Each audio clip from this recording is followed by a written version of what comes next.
कुल्टी विधानसभा में आजाद उम्मीदवार के रूप में मैदान में उतरे अख्तर हुसैन। पश्चिम बंगाल में होने जा रहे विधानसभा चुनाव को लेकर सियासी माहौल पूरी तरह गर्मा चुका है। 23 अप्रैल को होने वाले मतदान को देखते हुए सभी राजनीतिक दलों के साथ साथ अब निर्दलीय उम्मीदवार भी मैदान में अपनी ताकत दिखाने लगे हैं।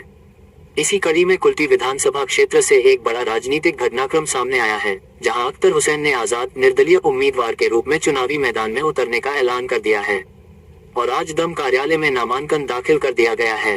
उनके इस फैसले ने इलाके की राजनीति में एक नई हलचल पैदा कर दी है।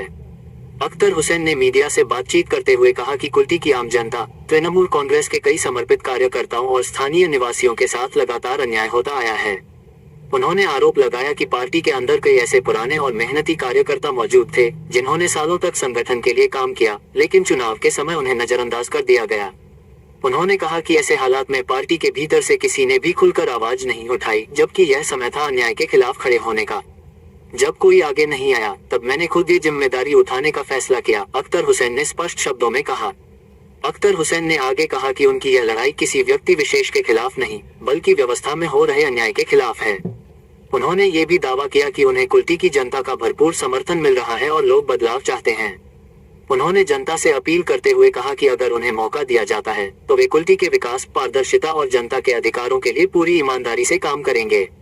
चुनावी मैदान में उनके उतरने से अब मुकाबला और भी दिलचस्प हो गया है, क्योंकि निर्दलीय उम्मीदवार के रूप में अख्तर हुसैन सीधे तौर पर बड़े राजनीतिक दलों को चुनौती देते नजर आ रहे हैं।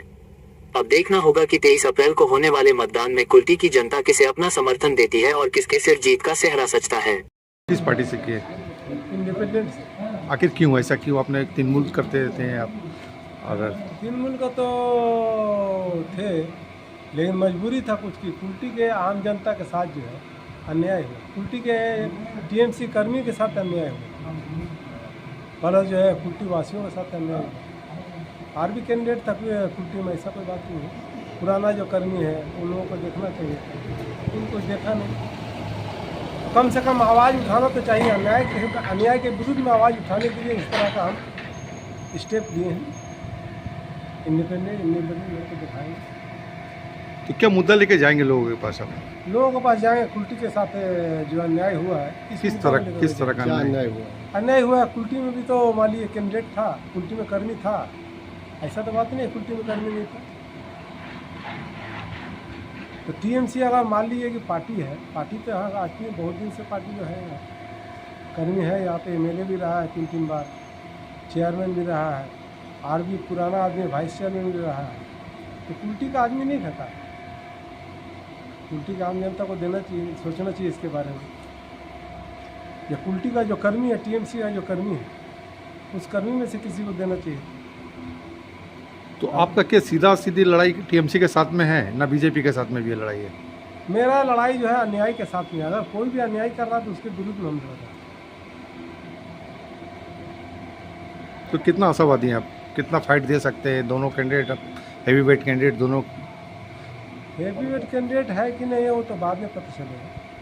तो हम लोग जब उतरेंगे तब ना पता चलेगा। तो कितना आशावादी हैं आप? 100% आशावादी हैं। कितना मार्जिन से आप ये लेट कर पाएंगे? तो अभी देखने पड़ेगा, लास्ट में करेंगे। ऐसा है कि जीतेंगे हम लोग जरूर, इस आशा से किए हैं इंडिपेंडेंट में। हालांकि पार्टी वाला टिकट दे रहा था, बहुत सा पार्टी वाला दे रहा था, लेकिन नहीं किया। इंडिपेंडेंट लड़ने का मतलब है ताकत है तब लड़ रहे। तृणमूल का सपोर्ट मिलेगा आपको? तृणमूल के लड़के लोग जो बैठे हुए हैं काफ़ी नाराज़ हैं। उन लोग नाराज हैं, उन लोग देखिए क्या करता है। हम लोग तो हम चाहेंगे कि उन लोग हमको सपोर्ट करें। क्या सबके साथ सब जो है सबके सब नाराज बैठा हुआ है यहाँ।